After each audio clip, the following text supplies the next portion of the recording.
Halo, kembali kita berjumpa pada video kali ini membahas mengenai sistem pernapasan manusia, bab 8, IPA kelas 8.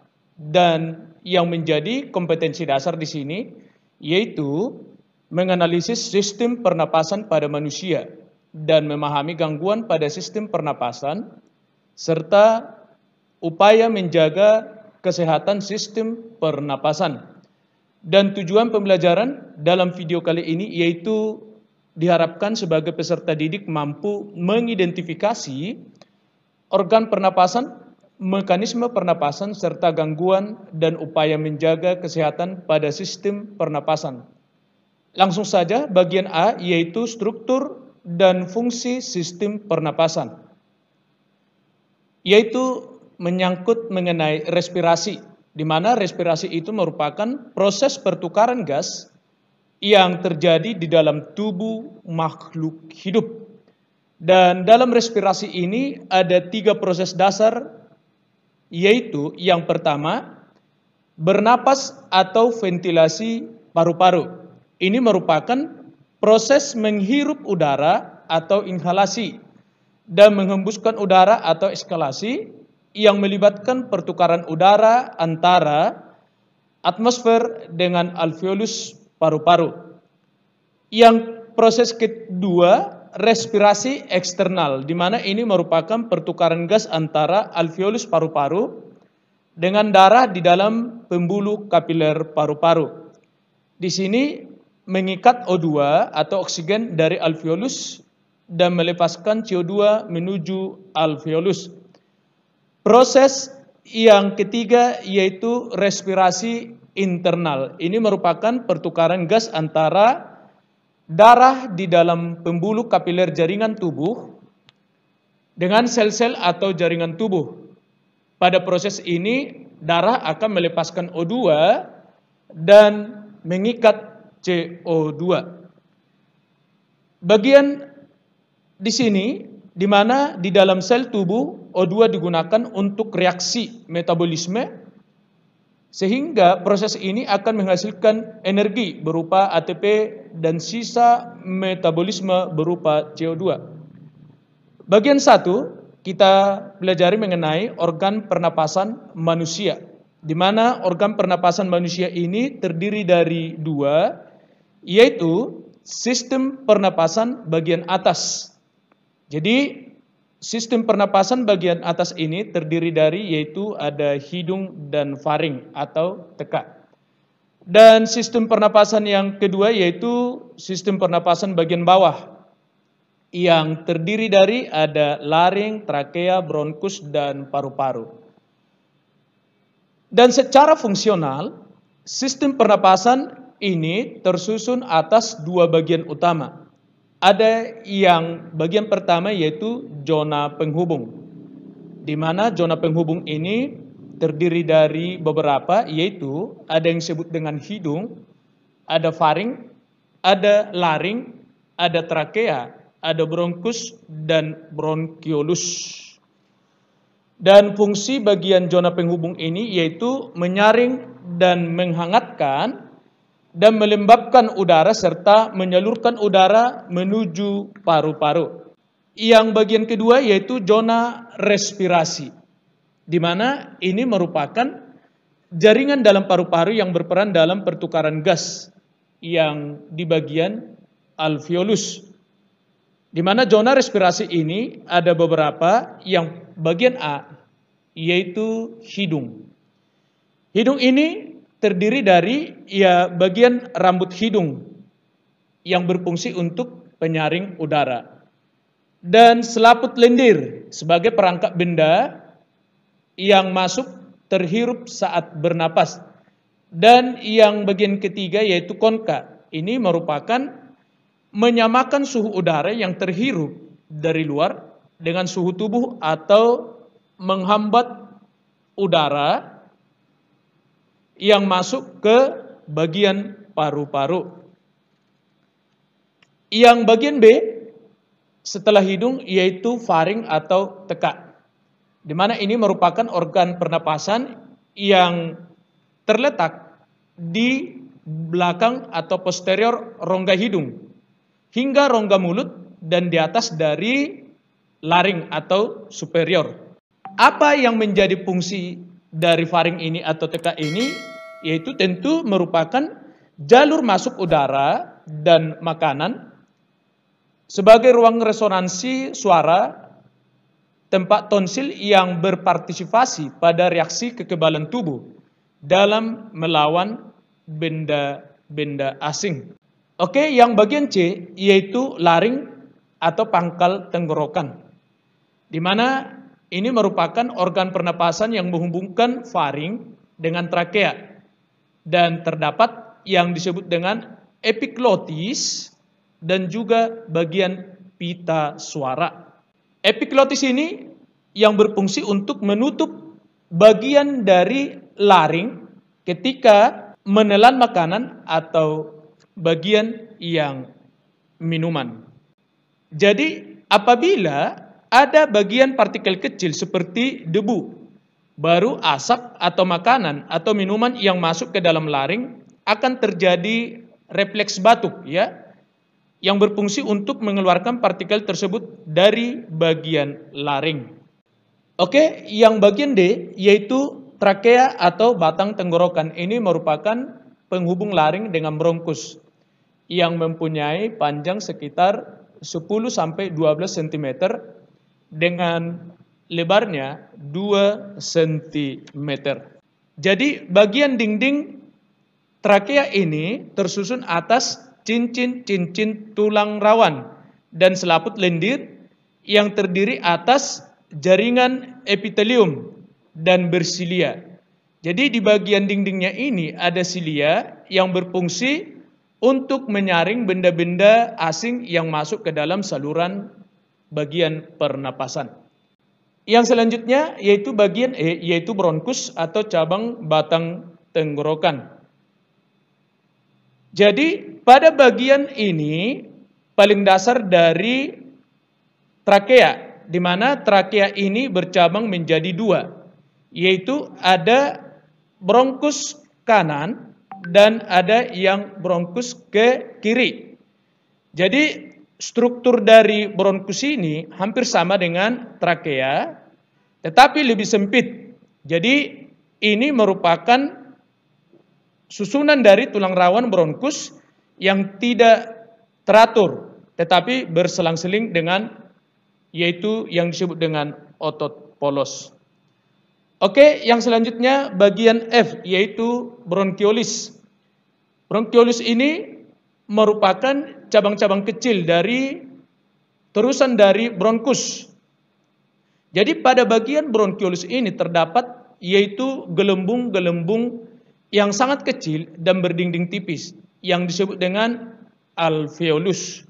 Fungsi bronchiolis di sini yaitu untuk pengendalian aliran udara dan distribusi udara di bagian paru-paru ini. Yang selanjutnya yaitu paru-paru. Ini merupakan sebagai alat pernapasan, di mana ini terbagi menjadi dua bagian, yaitu ada yang disebut dengan paru-paru kanan yang terdiri atas 3 lobus dan paru-paru kiri yang terdiri dari 2 lobus. Jadi paru-paru ini dibungkus oleh yang disebut dengan pleura, di mana pleura ini berfungsi untuk melindungi bagian paru-paru ini dari gesekan saat terjadi mengembang dan mengempis. Jadi di dalam paru-paru ini terdapat bagian yang berperan dalam pertukaran gas oksigen dan gas karbon dioksida, yaitu alveolus. Oke, yang selanjutnya bagian alveolus, di mana bagian alveolus ini yaitu sebagai tempat pertukaran gas oksigen yang berasal dari udara ke sel-sel darah di dalam tubuh dan pertukaran karbon dioksida dari sel-sel darah dalam tubuh ke udara bebas. Jadi adanya gelembung-gelembung pada bagian alveolus di sini yaitu memungkinkan pertambahan luas permukaan untuk terjadinya proses pertukaran gas. Jadi luas di sini permukaan alveolus yaitu 100 kali luas permukaan tubuh manusia. Jadi besarnya luas permukaan seluruh alveolus ini dalam paru-paru menyebabkan penyerapan oksigen yang lebih efisien. Yang kedua yaitu mekanisme pernapasan manusia. Nah, pada saat kita bernapas berlangsung dua mekanisme, yaitu yang pertama pada saat kita menghirup udara atau inspirasi, dan yang kedua pada saat kita menghembuskan udara atau ekspirasi. Jadi keduanya ini melibatkan pertukaran udara antara bagian atmosfer dan juga alveolus di bagian paru-paru. Jadi bagaimana sebenarnya pada saat kita bernapas, apa yang berperan di bagian ini? Yaitu adanya kerjasama antara bagian otot dada, tulang rusuk, dan otot perut, serta diafragma. Jadi sewaktu menarik napas atau inspirasi, jadi otot diafragma dan otot tulang rusuk berkontraksi, mengakibatkan mengembangnya rongga dada sehingga tekanan di dalam rongga dada berkurang dan udara akan masuk. Pada saat mengeluarkan udara atau ekspirasi, otot-otot ini bagian diafragma dan otot-otot antar tulang rusuk akan melemas. Jadi akibatnya rongga dada akan mengecil dan tekanan udara di dalam bagian paru-paru akan naik, sehingga udara akan keluar. Oke, yang bagian ketiga yaitu frekuensi pernapasan. Jadi di sini apa yang menjadi faktor mempengaruhi frekuensi pernapasan? Ada yang menjadi beberapa faktor. Yang pertama yaitu ada umur. Jadi pada umumnya ternyata semakin bertambah umur seseorang, maka semakin rendah frekuensi pernapasannya. Jadi hal ini berhubungan erat dengan makin berkurangnya proporsi kebutuhan energinya. Yang kedua ada jenis kelamin. Di sini laki-laki lebih banyak bergerak sehingga lebih banyak memerlukan energi. Dan kebutuhan oksigen dan produksi CO2 pada laki-laki juga lebih tinggi. Jadi hal ini menunjukkan bahwa proses metabolisme pada laki-laki jauh lebih tinggi daripada perempuan. Yang ketiga yaitu suhu tubuh. Jadi suhu tubuh semakin tinggi, maka semakin cepat frekuensi pernapasannya. Hal ini terjadi karena adanya peningkatan proses metabolisme di dalam tubuh, sehingga diperlukan peningkatan pemasukan oksigen dan pengeluaran CO2. Yang poin keempat yaitu posisi tubuh. Ini juga berpengaruh terhadap frekuensi pernapasan, yaitu berkaitan dengan beban yang harus ditanggung oleh organ tubuh. Nah, pada saat posisi tubuh berdiri, otot-otot kaki akan berkontraksi untuk menghasilkan tenaga yang dibutuhkan tubuh untuk tetap tegak berdiri. Sedangkan pada saat posisi tubuh duduk atau berbaring, beban berat tubuh disanggah oleh sebahagian besar tubuh sehingga tubuh tidak membutuhkan banyak energi. Dengan demikian, frekuensinya bagian pernapasannya akan rendah. Poin kelima yaitu kegiatan atau aktivitas tubuh. Ini juga orang yang melakukan aktivitas tubuh memerlukan lebih banyak energi dibandingkan dengan orang yang tidak melakukan aktivitas seperti duduk santai atau tiduran. Nah, ketika tubuh memerlukan banyak energi, maka tubuh perlu lebih banyak oksigen sehingga frekuensi pernapasan akan semakin meningkat. Oke, yang selanjutnya bagian keempat yaitu volume pernapasan. Nah, tentu bagian ini kamu pernah membaui harumnya parfum atau aroma kue yang lezat. Jadi tentu pada saat mencium aroma parfum atau aroma kue yang lezat akan menarik nafas yang sangat dalam. Nah, pernahkah kamu melakukan ini? Di sini, volume udara yang digunakan dalam proses pernapasan ada beberapa jenis. ada volume tidal. Volume tidal ini yaitu volume udara yang keluar masuk paru-paru saat tubuh melakukan inspirasi atau ekspirasi biasa atau normal. Jadi volumenya sekitar 500 ml. Yang bagian B yaitu volume cadangan ekspirasi. Ini yaitu volume udara yang masih dapat dikeluarkan secara maksimal dari paru-paru setelah melakukan ekspirasi biasa. Ini sekitar 1500 ml. Yang bagian C yaitu volume cadangan inspirasi, yaitu volume udara yang masih dapat dimasukkan ke dalam paru-paru setelah melakukan inspirasi biasa. Volumenya sekitar 1500 ml. Yang keempat yaitu volume residu. Di mana volume residu di sini merupakan volume udara yang masih tersisa di dalam paru-paru meskipun telah melakukan ekspirasi secara maksimal, dan volumenya sekitar 1000 ml. Yang bagian E yaitu kapasitas vital paru-paru. Nah, ini merupakan total dari volume tidal ditambah volume cadangan ekspirasi ditambah volume cadangan inspirasi. Nah, ini kurang lebih 3500 ml.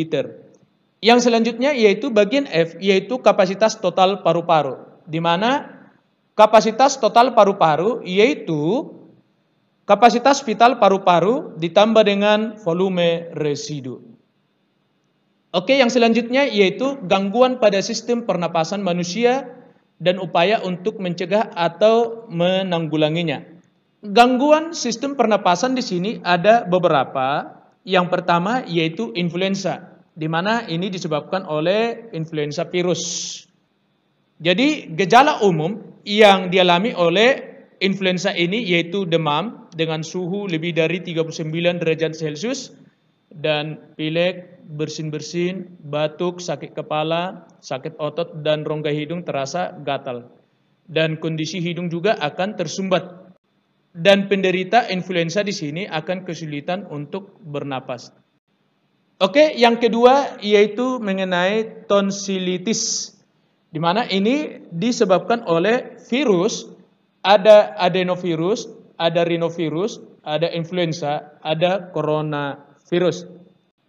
Jadi tonsil atau amandel akan menyaring virus dan bakteri yang akan masuk ke dalam tubuh bersamaan dengan makanan atau udara. Gejala tonsilitis di sini yaitu ada peradangan, ada batuk, sakit kepala, sakit pada bagian leher atau telinga, dan bisa juga demam. Yang ketiga yaitu faringitis. Jadi faringitis ini merupakan infeksi pada faring oleh kuman penyakit seperti virus, bakteri maupun jamur. Jika disebabkan virus ini yaitu ada adenovirus, ada orthomyxovirus, rhinovirus, dan coronavirus. Jika dilakukan oleh bakteri yaitu bakteri Streptococcus pyogenes. Jadi pada gambar ini merupakan faringitis dan salah satunya dilakukan oleh bakteri Streptococcus pyogenes. Orang yang menderita faringitis biasanya disertai dengan radang tonsil atau amandel yang menyebabkan rasa nyeri saat menelan makanan.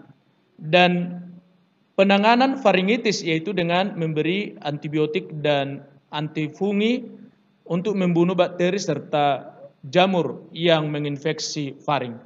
Yang keempat yaitu pneumonia. Ini merupakan infeksi pada bronkiolus dan alveolus. Ini penyebab terjadinya pneumonia antara lain ada infeksi dari virus, ada bakteri, ada jamur, dan juga ada parasit-parasit yang lainnya. Nah, umumnya disebabkan oleh bakteri Streptococcus pneumonia. Jadi pada gambar ini, di mana di bagian A ini yaitu paru-paru yang normal, dan bagian B yaitu paru-paru penderita pneumonia. Dan pneumonia ini yaitu menular melalui udara ketika penderitanya batuk atau bersin. Jadi pada paru-paru penderita pneumonia ini terdapat cairan yang kental, jadi ini akan mengganggu pertukaran gas pada paru-paru. Jadi hal ini akan menyebabkan oksigen yang diserap oleh darah menjadi berkurang. Jadi gejala dari penyakit penderita ini yaitu demam, batuk berdahak, tidak enak badan, bisa juga sakit pada bagian dada, dan terkadang akan mengalami kesulitan pada saat bernapas. Nah, pada gambar ini merupakan kondisi alveolus normal dan juga alveolus penderita pneumonia, di mana di sini terdapat cairan yang kental. Karena ini menular, tentu kamu akan diingatkan pada saat pergi ke rumah sakit untuk misalnya menjenguk teman atau saudara yang di rumah sakit, sebaiknya tetap menggunakan masker. Jadi penanganan penderita pneumonia dapat dilakukan dengan memberikan antibiotik atau juga obat pembuat saluran napas menjadi lebih lebar. Baru bisa juga dengan terapi oksigen dan penyedotan cairan dalam paru-paru. Yang kelima yaitu tuberkulosis atau TBC. Ini disebabkan oleh infeksi bakteri yaitu Mycobacterium tuberculosis.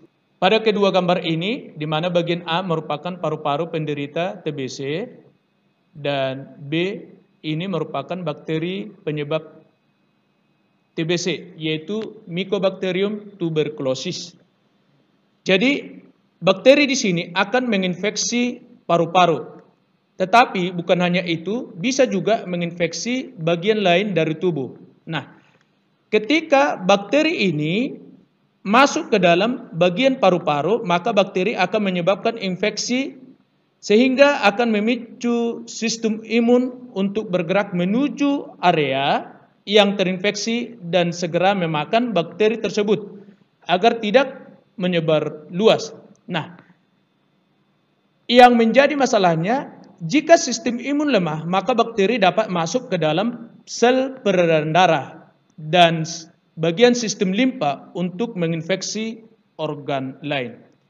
Gejala dari penderita TBC di sini yaitu mudah lelah, berat badan akan semakin berkurang,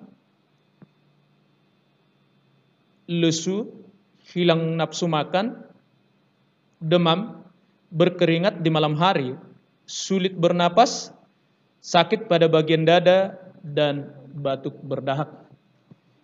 Yang selanjutnya yaitu asma. Nah, asma di sini merupakan salah satu kelainan yang menyerang saluran pernapasan. Asma disebabkan oleh faktor lingkungan yang tidak mendukung, yaitu masuknya zat pemicu alergi atau alergen dalam tubuh. Misalnya asap rokok, debu, bulu hewan peliharaan, dan juga karena situasi yang lainnya.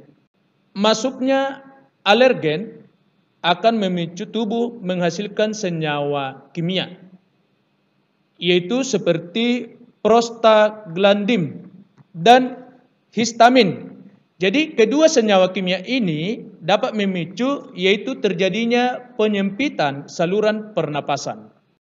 Jadi penyempitan saluran udara di sini akan menyebabkan penderitanya kesulitan menghirup cukup oksigen. Akibatnya apa? Yaitu akan batuk, napas berbunyi, napas pendek, dan bisa sesak napas. Oleh karena itu, penderita asma harus hati-hati dan menghindar dari keadaan atau benda-benda yang dapat memicu yaitu asma. Yang ketujuh yaitu kanker paru-paru. Ini merupakan pertumbuhan sel-sel yang tidak terkendali pada jaringan dalam paru-paru. Kanker paru-paru sekitar 85% akibat dari merokok dan sekitar 10-15% terjadi pada yang tidak merokok. Tetapi kanker paru-paru di sini juga dapat diakibatkan oleh kombinasi yaitu faktor keturunan dan lingkungan, yaitu debu asbes, polusi udara, dan perokok pasif. Jadi supaya tidak mengalami yang namanya kanker paru-paru ini, maka sebaiknya jangan pernah dicoba untuk merokok.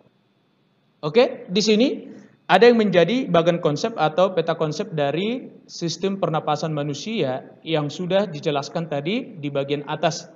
Semoga penjelasan materi dalam video ini dapat bermanfaat dan dapat membantu. Sekian dan terima kasih.